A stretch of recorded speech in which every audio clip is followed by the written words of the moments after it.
Greetings. Thanks for coming to my channel, 4D Fitness. I'll make a video later on and explain why my channel is called 4D Fitness, but today I want to do a follow-up to my video that I made yesterday when I said that bodybuilding is a disease. First of all, I want to make a distinction. Okay, I'm talking about the people that are overly obsessed with actually competing in bodybuilding and don't have any interest in actual fitness and health. If someone's taking steroids, if someone is abusing their body in order to win a competition, we know, and it's an absolute fact, that the heart attack rate of these people is off the charts. You know, I'm a tennis player, and I remember classic tennis matches from the mid-1970s. I sat and watched 5-hour tennis matches. Those sports heroes from 50 years ago, they're still alive, they're still healthy. I don't know of one single professional tennis player that's ever died of a heart attack, but you can't count the number of bodybuilders that have died of heart attacks. You know, when you look at professional bodybuilding, heart attacks are common. When you look at Mike Mentzer, he died when he was 49 of a heart attack, but it's worse than that because by the time he was 40, he looked like he was 70. Okay, his health failed long before he had his fatal heart attack. If you look at Arnold Schwarzenegger, he's made several videos talking about how he had to have heart valve replacements when he was 49. Now, he blames that on some kind of genetics. He says that his grandmother had the same problem. I don't believe that. I think it's a guy that doesn't want to admit that he fucked up his health. Okay, and for all you guys that are 25, 30, 35, I want to tell you something. 50 comes a lot faster than you think. You have a very short wick if you're doing this kind of stuff. Another thing is getting shredded, getting down to 6, 8, 10% body fat on a regular basis and then going up to 14, 15 and then shredding back down to 6 or 8 so that you can take your photos for your YouTube channel. Let me tell you something, that is very hard on your heart. God didn't design the human body to have 6% body fat. Do you know you're healthier at 12 or 13% body fat than you are at 9? Yes, we're designed to have some fat around the middle. Okay, if your abs are shredded and you can see your veins, you're not as healthy. Now, you might be impressing more people on the beach. You're probably impressing more guys than you are girls. Okay, because I've never really talked to a girl that says that she's all about 6% body fat. As a matter of fact, when you look at leading men in Hollywood and how women talk about what they like, you never see a bodybuilder. Of course, there was Arnold Schwarzenegger, but you know, he was a different kind of character. Okay, he made it big in The Terminator, and he was perfect to play a robot. Okay, but he was never the sexiest man alive. Women didn't actually find Arnold Schwarzenegger sexy. And then Arnold Schwarzenegger gets sick. My channel is a public service announcement. I'm a business person. I'm not here to make money on YouTube. This channel is not a business.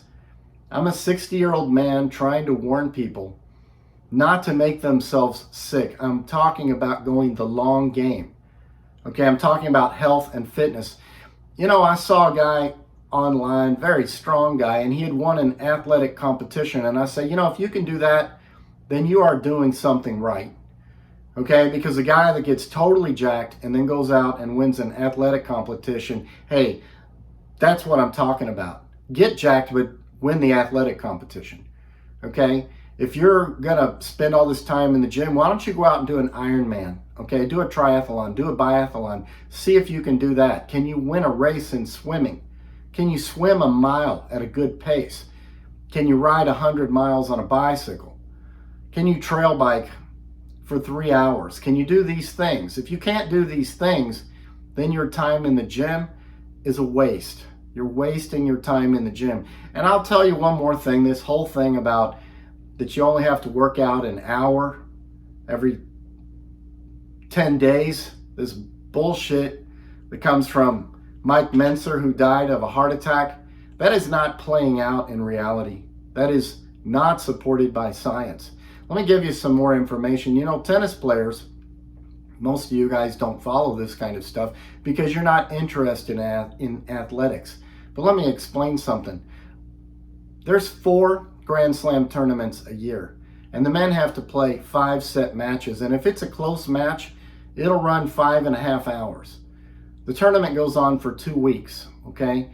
Men, they start on Monday, and the tournament goes all the way to the following Sunday 2 weeks later. That is 15 days. They play every other day. The winners who keep winning and keep going, they play for 15 days every other day, and they work out and train on their off days. So for 15 days they train. When they go out onto the court and they play a 5.5 hour match, the average one spends 45 minutes in the gym warming up with a pretty hard training session. Probably about as hard as most of you bodybuilders train. They do that just to get warmed up for their 5.5 set competitive tennis match. Oftentimes in the hot sun, in front of millions of people on television and a stadium with 30,000 people screaming. Okay, that's fitness. You guys in the bodybuilding world, you don't know anything about fitness. You know nothing about fitness. Now, a lot of people have already made negative comments and things like that on this channel because they don't like it. You know, it goes back to Jack Nicholson in A Few Good Men when he said, you can't handle the truth. The fact is, all you guys that got into the gym when you were 17 and now you're 27, okay, and you're overdeveloped and you can't run 2 miles, you guys are not athletes. You're not part of the legitimate health and fitness community. Now, this is a public service announcement. I'm not doing this to get anything for myself. I see a problem in my world and I'm trying to add some wisdom. By the way, I bought The Wisdom of Mike Mentzer and I read it, and it's absolutely nonsense. Well, let me correct that. I didn't read the whole thing. That would be a waste of time. I skimmed through it enough to see that this guy had absolutely no wisdom, and that's why his body gave out early, and that's why he died of a heart attack when he was 49. And by the way, at almost 60, I actually do know what wisdom is. And what I know about life is I've never seen a guy in his 30s that had wisdom. Wisdom doesn't come to you in your 20s or 30s like Mike Mentzer thought it did. Mike Mentzer was not a wise person in any metric. You cannot consider him to be a wise person, and it's absolute lunacy. That the book that I bought just to see what this guy was about is called The Wisdom of Mike Mentzer. Absolute rubbish.